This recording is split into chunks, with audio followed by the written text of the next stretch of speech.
Welcome back sa ating VBS 2024 na Jesus Generation.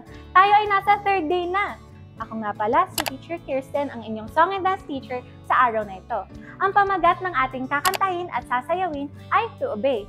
Tara na at samahan kami sumayaw at kumanta.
Muli nating sayawin ang kantang To Obey.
Make me be like you.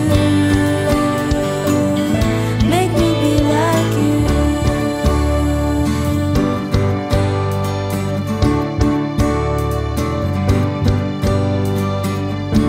Day and night, I set my eyes on you, Lord.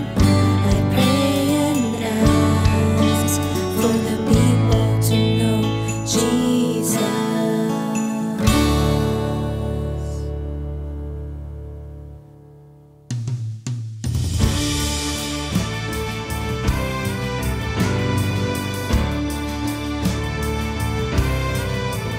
Hello mga ka-Jesus Generation! Our previous lesson ay may title na Be Saved! Be saved sapagkat gusto ng Diyos na tayo ay maligtas. Makita natin ang katotohanan na siya ang tagapagligtas at tayo ay magkaroon ng buhay na walang hanggan. Naniniwala ka ba na ikay ligtas na? Amen! At dahil tayo ligtas na, nais ng Panginoon na tayo maging kanyang mga anak na handang sumunod sa Word of God. Kaya ang lesson natin ngayon ay obey. Para tayo ay sumunod o mag-obey, kailangan meron tayong gawin. Hindi lang to yung nakahinto tayo o tumitingin lang. Kailangan natin gumalaw like standing up, walking, or even running. Yan. So, lahat ng yan ay may magagawa tayo, di ba? Lahat ng yan ay gumagamit tayo ng lakas o strength. Ang lakas natin ay maaaring physical. Ito yung paggamit mismo ng ating katawan para mag-carry ng ating mga bags o yung mag-play tayo sa labas ng ating bahay. Meron din sa pag-iisip, yung hindi tayo basta nadi-discourage kung may negative na nangyari. Basta, yung positive palagi ang tingin natin sa ating mga buhay. At meron din namang emotional. Ito yung maunawain ka, pasensya ka, hindi ka naiinis ka agad, at palagi kang maintindihan. Pero ang ituturo ko sa inyo ay ang kalakasang nanggagaling sa ating Panginoon o kalakasang pang-espiritual. Ito'y makukuha natin kapag tayo ay sumunod o mag-obey sa Panginoon. Kaya, let's learn kung paano mag-obey sa Panginoon by reading this Bible verse. 1 John 5:3 says, "For this is the love of God, that we keep His commandments, and His commandments are not burdensome." Alam nyo, sa nabasa natin, kitang-kita na natin kung paano natin dapat sundin si Lord. It is through love. Do you know that Jesus has given His life for us and saved us because He loves us? So like Jesus, dapat tayo sumunod sa Kanyang mga sinasabi dahil mahal natin siya. At kapag mahal natin siya, ang puso natin ay para lang sa Kanya. Diba? When we think of our parents, diba? We love them so much and we follow them. If they ask na mag-study tayo, we will study. Minsan, diba? Mahirap sumunod kagaya kapag sinabi nila na stop using your cellphone or stop playing. But, dahil mahal natin sila, we will follow them. Sabi nga sa Ephesians 3, verse 17, that Christ may dwell in your hearts through faith, that you, being rooted and grounded in love. Narinig natin yung salitang faith o pananampalataya. Kailangan natin ng faith na sundin ang ating Panginoon, na magkaroon tayo ng pananampalataya na siya ang manahan o mag-dwell sa ating mga puso para tayo ay lubos na sumunod sa Kanya. Tandaan, true obedience comes from our love for Him. Siyempre, minsan, mahirap sumunod. Ngunit, tandaan natin na nandyan si Lord kasama natin. Kaya, dapat tayo maging brave na kahit nag-aaliblangan ka, sumunod ka pa rin sa Panginoon dahil He promised that He will never leave us nor forsake us. At kung hindi natin alam ang ating gagawin, ang pag-ibig ng Diyos ang ating gabay sa lahat ng bagay. Di ba nga? Love of God is the answer to everything. Alam niyo ba kung titignan natin sa Bible, sa Matthew 4:18-22, makikita natin ang mga fishermen na magkakapatid na sina Peter and Andrew. Tinawag sila ni Jesus. At ano sinabi ni Jesus sa kanila? Follow me. and I will make you fishers of men.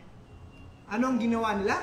Binaba nila ang kanilang nets o yung panghuli ng isda at kaagad silang sumunod kay Jesus. Andun din, o kalaunan, nandun si James at Peter at kasamang tatay nila na si Zebedee. At ganun din, sumunod sila kaagad sa Panginoong Jesus. Ang mabilis at agarang pagsunod ay nagpapakita ng lubos nating pagmamahal at buong pagmamahal natin para kay Lord. Kaya tulad nila, mag-obey ka. May ipapakilala ko sa inyo. Siyempre, kilala nyo na ang kanyang mga kaibigan na si Faye, yan sa day 1 natin, at si Savior, nasa day 2 natin. Ngayon, makikilala niyo si Toby. Si Toby ay madalas sa tawagin na si Boyet. Bakit kaya Boyet ang pangalan niya? Dahil siya ay palaging sumusunod o nag-o-obey. Mahal niya ang kanyang mga magulang, kaya siya ay tinawag na obedient. Sumusunod siya palagi. Hindi siya uma-absent sa Sunday school dahil love niya ang Word of God. Masaya siyang kumikilos sa bahay, naglilinis at nagliligpit ng sarili higaan. Madalas siyang nakangiti at mabait siya sa kanyang mga kaibigan. Binibigyan niya ng kahalagahan ang kanyang mga kaibigan. Kaya, ini-encourage din niya sila. At hindi siya natatakot na mag-stand up sa goodness. Diba? Ang sayang makasama ang tulad ni Toby. Sana sa atin din tayo ay makinig sa ating mga magulang at teachers. Maging matulungin kung kailangan tayo ng ating mga malalapit sa ating buhay. I-share natin kung anong meron nasa atin at ibigay natin kung may kinakailangan sila. Always say thank you and please. Tayo din ay mag-forgive kung may hindi maganda nagawa sa atin. Huwag tayong matakot na gumawa ng mabuti dahil tayo ay brave. Lahat ng iyan na magagawa natin kung tayo ay mag-o-obey sa Lord. At tayo susunod sa Kanya dahil mahal natin si Lord. At ito'y may bibigay din natin sa ating mga kapwa. If you will remember the greatest commandments, una, you shall love the Lord your God with all your heart, with all your soul, and with all your mind. At meron doon, second is like this, you shall love your neighbor as yourself. Kaya nga, true obedience to God comes from a place of love for Him. Review tayo sa ating mga narinig kanina. Based sa 1 John 5:3, to love God is to obey Him. Ano dapat yung kasama sa mga ginagawa natin sa pang-araw-araw, sa lahat ng ating ginagawa? What should we include in all that we are doing? Love. Yeah. And the last, true obedience comes from a place of love to our Lord. Very good, mga ka-Jesus generation. Let's go to our memory verse. For ages 8 years old and below, 1 John 5:3. For the love of God, let us keep His commandments. Ulitin natin. 1 John 5 verse 3. For the love of God, let us keep His commandments. Para naman sa 9 years old and above, 1 John 5:3. For this is the love of God, that we keep His commandments, and His commandments are not burdensome. Amen! Tapos na ating lesson. Samahan niyo ako manalangin. Panginoon, salamat po sa kabutihan na iyong ginawa sa amin. Maraming salamat dahil ikaw ang nagmamakal sa amin. Kaya, Panginoon, tulungan niyo kami na sumunod sa iyo, na mahalin ka ng buong tapat. At kami ay manindigan na mahal ka namin at susundin ka namin. Katulad ng ginawa ng iyong mga disipulo, nung kasama mo sila, dalangin namin na kami ay susunod ng may buong puso, at kapag nakita ka namin, agarang kaming susunod. Dahil tunay nga na yung ginawa sa krus sa Kalbaryo ay siyang tunay na dapat namin dalhin at kami dapat sumunod sa iyo ng aming buong pagkatao. Ito ang aking samot dalangin sa pangalan ni Jesus. Amen! Basta, sa ating lesson, remember na we need to obey. Pakita natin na nagmamahal sa Diyos. Ang nagmamahal sa Diyos ay sumusunod sa Kanya. Be brave to step forward. Be strong, for the Lord is there. giving us strength, all of us. Obey ka lang mga ka-Jesus Generation!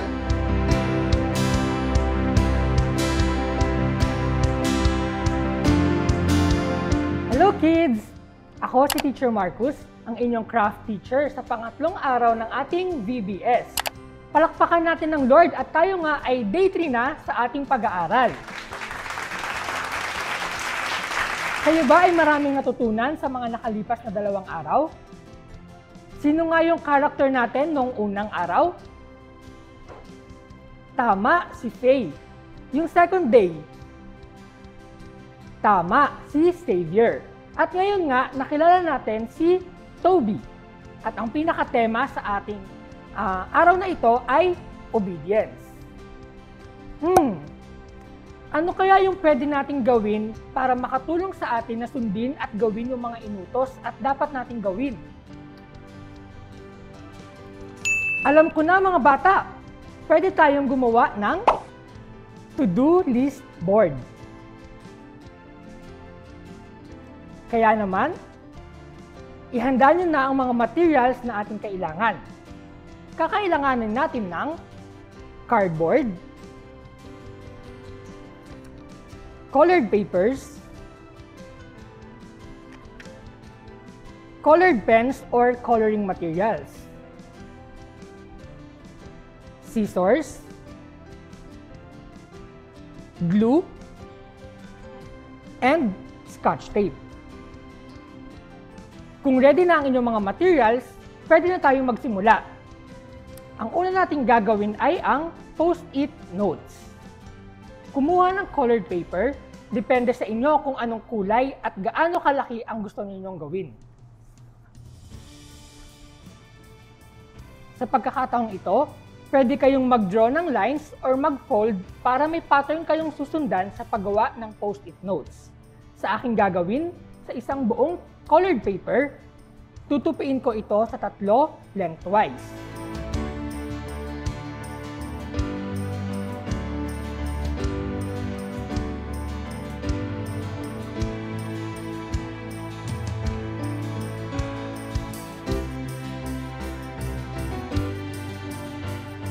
Pagkatapos matupi, tutupiin ko ito ulit ng 2 beses.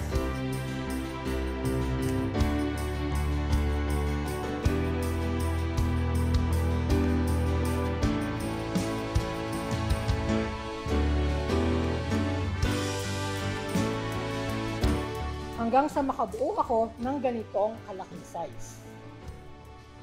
Kumuha ng gunting at maaari nyo nang gupitin ang post-it notes. Paalala kids, mag-ingat sa paggamit ng gunting.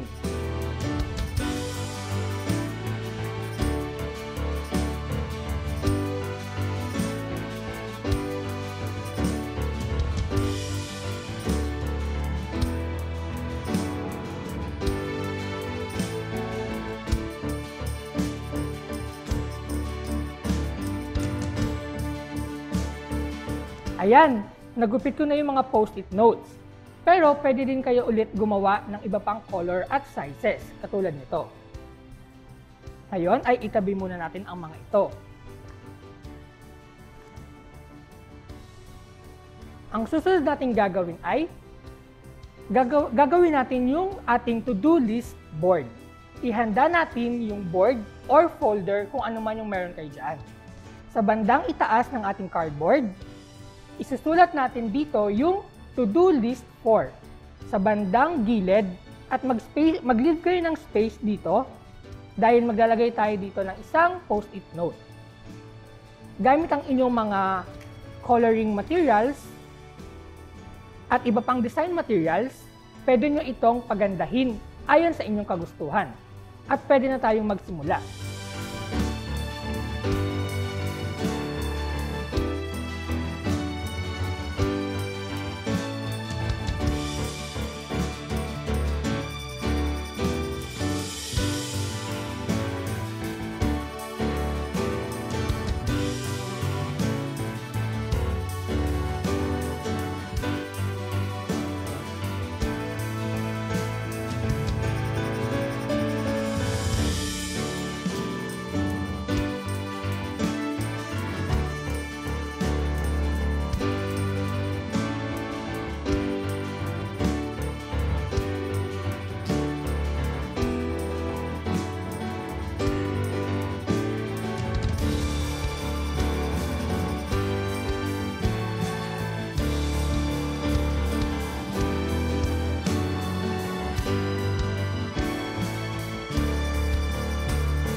Ayan, natapos ko nang isulat ang to-do list.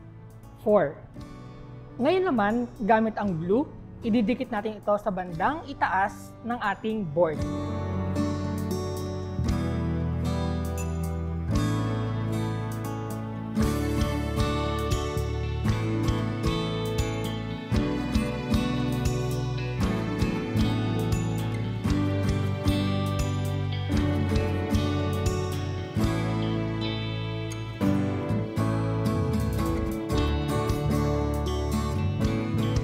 Hayaan muna nating matuyo yung dinikit natin sa itaas ng ating board.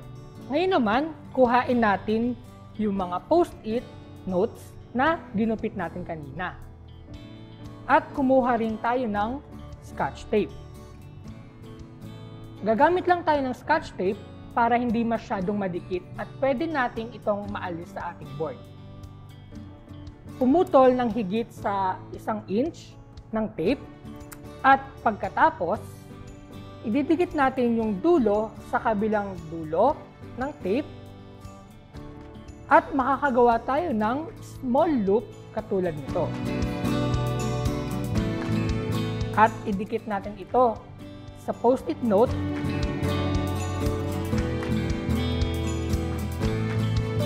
at ididikit natin ulit ito sa ating to-do list board katulad nito.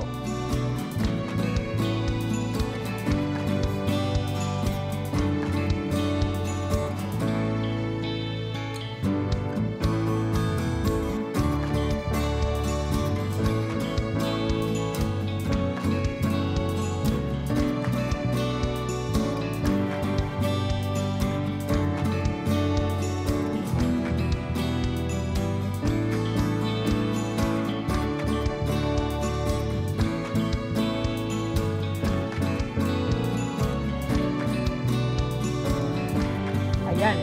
Pagkatapos idikit yung mga post-it notes sa board, pwede nyo na ulit itong pagandahin ayon sa inyong kagustuhan.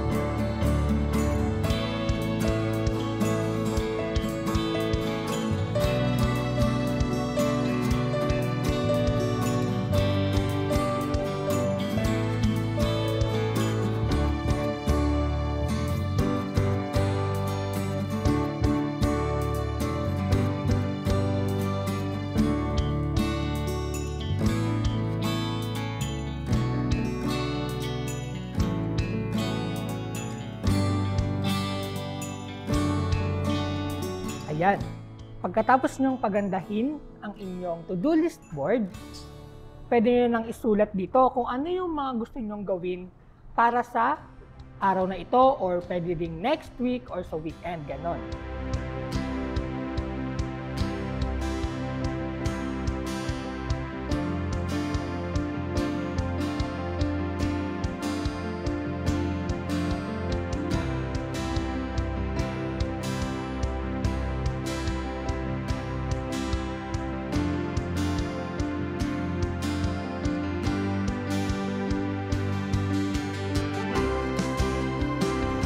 At ayan kids, good job! At natapos na natin ang ating to-do list craft sa araw na ito. Palakpakan ninyo ang inyong mga sarili. I hope kids na makatulong ito sa inyo na magawa ang mga inuutos ng inyong mga magulang at yung mga dapat ninyong gawin dahil bahagi rin ito sa pagsunod natin sa ating Panginoon. And of course, most importantly, dapat obedient din tayo sa Lord at sa kanyang mga salita. Isang malakas na amen nga mga bata. At doon na nagtatapos ang ating craft sa araw na ito. See you tomorrow! Bye!